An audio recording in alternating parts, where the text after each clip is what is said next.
میرے نبی پاک نے فرمایا 3 کام کرو تمہیں فائدہ ہوگا. حضرت عبدالرحمن ابن عوف فرماتے ہیں میں نے اس کا تجربہ کیا اس حدیث کا, اور آپ فرمایا کرتے تھے مجھے اللہ کی عزت کی قسم جو میرے نبی نے کہا حق اور سچی کہا ہے, حق اور سچ کا ہے. حضور سید عالم صلی اللہ علیہ وسلم نے فرمایا صدقہ دینے سے مال کم نہیں ہوتا. صدقہ دینے سے مال جی کیا کرنے سے, یہ وعدہ ہے نبی پاک کا. صدقہ دینے سے پیسے, اچھا بتائے نا جی مجھے 1000 میں سے 500 دے دیا تو باقی کتنے رہ گئے؟ تو حضور فرما رہے ہیں کم نہیں ہوتے. 1000 دے دیا تو باقی کتنا بچا؟ نہیں بھائی, میرے محبوب فرماتے ہیں تو اللہ کے راستے میں 1 دے وہ تجھے 700 گنا کر کے واپس عطا فرمائے گا. نبی پاک نے فرمایا صدقہ دینے سے مال کم نہیں ہوتا, اور فرمایا معذرت کرنے سے عزت میں کمی نہیں آتی. معذرت کرنے سے عزت میں کمی, اللہ اکبر, معذرت کرنے سے عزت میں کمی. اور حد کر دی میرے حبیب نے, فرمایا تو رب کی رضا کے لیے عاجزی کر, تیرے نبی کا وعدہ ہے اللہ تجھے عزت عطا فرما دے گا. تو جھک جا اللہ کی رضا, عاجزی اختیار کر, سادگی اختیار کر, سادگی عاجزی کر, تجھے اللہ 2 باتیں اس میں ارشاد, ایک معذرت کر غلطی ہو جائے, اور دوسرا پہلے عاجزی کی بات سنے. حضرت عمر بن عبدالعزیز بادشاہ تھے, سوئے ہوئے تھے, غلام بھی پاس آرام کر رہا تھا, مہمان بھی آئے تھے. غلام کی ڈیوٹی تھی ہر وقت حضرت کے پاس رہنا. اب سوئے ہوئے ہیں, دیر ہو گئی, غلام بیچارہ تھوڑا تھوڑا اونگ آتے آتے سو گیا. حضرت چراغ روشن تھا, کچھ لکھ رہے تھے, مہمان بیٹھا تھا, خادم سو گیا. اب چراغ نہ آہستہ آہستہ گل ہو گیا, بجھ گیا. حضرت اٹھے, بوڑھے آدمی تھے, چراغ صحیح کرنے. مہمان کہنے لگے حضور میں نہ کر دوں, میں نہ کر دوں.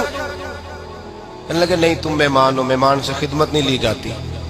تو اس نے کہا غلام کو جگائیے. فرمانے لگے ابھی تو بیچارہ سویا ہے اور نیند سے بیدار کر دوں. خود گئے, اس میں تیل دوبارہ ڈالا, بتی ٹھیک کی, جلائی, واپس آ گئے. وہ مہمان, اب بادشاہ کا مہمان بھی تو کوئی بادشاہ ہی ہوگا نا.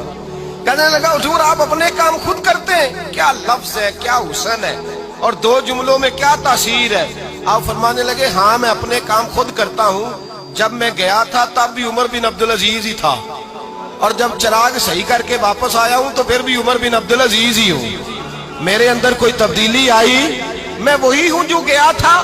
حضرت سیدنا فاروق اعظم رضی اللہ تعالیٰ عنہ فرماتے میں بیٹھا تھا, اور ابھی 3 دن ہوئے تھے نبی پاک صلی اللہ علیہ وسلم کے وصال ظاہری کو. میں بیٹھا ہوا تھا, 2-3 بچیاں آ گئی, اور حضرت ابو بکر صدیق رضی اللہ تعالیٰ عنہ کے سامنے آ کے بیٹھ کے رونے لگی. جناب صدیق اکبر رضی اللہ تعالیٰ عنہ کا بچیوں روتی کیوں ہو؟ تو کہنے لگے آپ خلیفہ بن گئے ہیں.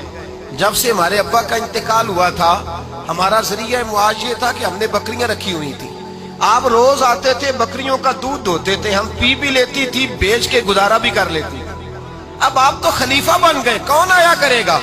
تو حضرت ابو بکر صدیق فرمانے لگے تمہیں پتہ ہے جو خلیفہ ہوتا ہے وہ تو خادم ہوتا ہے قوم کا, میں آیا کروں گا. حضرت ابو بکر صدیق روزانہ اٹھتے عصر کے بعد اور جاتے, خلیفہ ہونے کے باوجود ان بچیوں کی بکریوں کو پکڑتے, دودھ دھوتے, ان کے گھر میں دے کے آتے.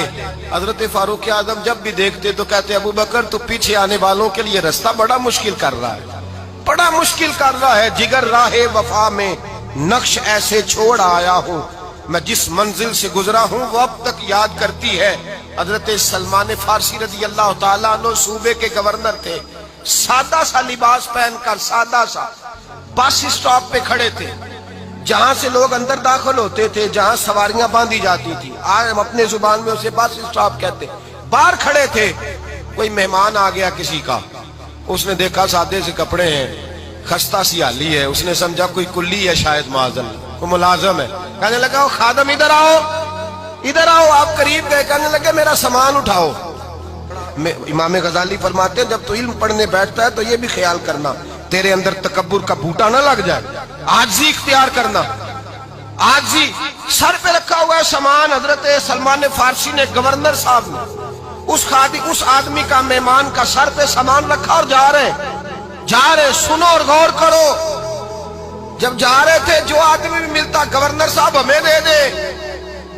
مہمان پریشان ہو گئے, کہنے لگے حضور آپ گورنر ہیں؟ فرمانے لگے نہیں, یہ تو میرا دنیاداری کا نام ہے جو ان لوگوں نے رکھا ہوا ہے، اصل میرا نام وہی ہے جو تو نے لے کے پکارا ہے، اصل نام وہی ہے۔ تو نے کہا غلام ادھر آ، آپ فرمانے لگے پہلے میں ایک یہودی کا غلام تھا، پھر رب تعالیٰ نے فضل کیا تو میں محمد عربی کا غلام ہو گیا، رسول اللہ کا غلام ہوں، اور جب میں نبی پاک کا غلام ہوا ہوں تو اس سارے صوبے کا امام ہو گیا ہوں، تو اصل تو میں غلام ہی ہوا نا۔ دوسرا میرے نبی پاک صلی اللہ علیہ وسلم نے ایک تو عاجزی سے عزت ملتی ہے، تکبر سے عزت، وہ جو بندہ جھجکتا ہے نا تیرے نیڑے جانے سے، تو کہتا ہے میری بڑی عزت کرتا ہے، وہ عزت نہیں کرتا۔ شیر کی عزت ہوتی ہے کہ خوف ہوتا ہے؟ بولے نا، تو نہیں نہ ڈر لگتا ہوتی کو۔ شیر کا کیا ہوتا ہے؟ خوف، اس کی عزت نہیں ہوتی۔ تو درندہ ہے، درندوں کی بھی کبھی عزت ہوتی ہے؟ تو جو آدمی ڈنڈے کے زور پر لٹکا کے ڈنڈا اور وہ لوگوں سے عزت کرا رہا، تو بھائی یہ تیری عزت نہیں ہے، تیرا خوف ہے۔ عزت عاجزی میں ہے، انکساری میں ہے۔ اور دوسرا میرے نبی پاک صلی اللہ علیہ وسلم نے فرمایا عزت معاف کرنے میں ہے۔ عزت کس چیز میں ہے؟ بدلہ لینے میں عزت، یہ حقائق ہے۔ عزت بدلہ لینے، جس نے ایک تھپڑ کے جواب میں 2 مارے وہ باعزت نہیں، بلکہ مسند امام احمد بن حنبل پڑھی، حضرت موسیٰ علیہ السلام کوہ طور پہ کھڑے، میرے رسول پاک علیہ السلام فرماتے ہیں جناب موسیٰ علیہ السلام نے اللہ کی بارگاہ میں عرض کیا، اے اللہ ساری دنیا کہتی ہے ہم عزت والے ہیں، ہم عزت والے، من اعز عبادک یا اللہ، اے اللہ تو بتا تیرے بندوں میں عزت والا کون ہے؟ تو حضرت موسیٰ کہتے ہیں رب کریم نے فرمایا اذا قدر غفر، جس کے پاس بدلہ لینے کی طاقت ہو پھر بھی معاف کر دے وہ بڑی عزت والا ہوا کرتا ہے۔ جو اینٹ کے جواب میں پتھر مار سکتا ہو، جو گولی کے جواب کے اندر 15 گولیاں مار سکتا ہو، لیکن معاف کر دے وہ بڑی عزت والا ہے۔ عزت والا ہے جو معاف کرے۔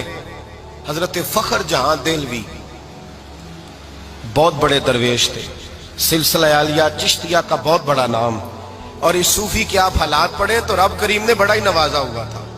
دلی کی جامع مسجد کے خطیب، اور ان کی کرامت یہ تھی کہ جو آدمی آ کے سامنے کھڑا ہوتا تھا نا اسے بتانا نہیں پڑتا تھا کہ میرے دل میں کیا ہے، بتانا نہیں پڑتا تھا۔ سامنے آ کے کھڑا ہوتا تھا تو حضرت ہاتھ اٹھاتے تھے، کہتے تھے اللہ یہ بے اولاد ہے اسے اولاد عطا کر دے۔ دوسرا آ کے کھڑا ہوا، خوشی نہیں ہو رہی آپ کو؟ دوسرا آدمی کھڑا ہوا، دوسرا آدمی، اس نے آ کے کہا دعا کے لیے سامنے کھڑا ہوا تو حضرت کہنے لگے اے اللہ بیمار ہے، وہ کہتا میرے دل میں بات تھی مجھے بتانی نہیں پڑی، اتقوا فراست المؤمن فإنه ينظر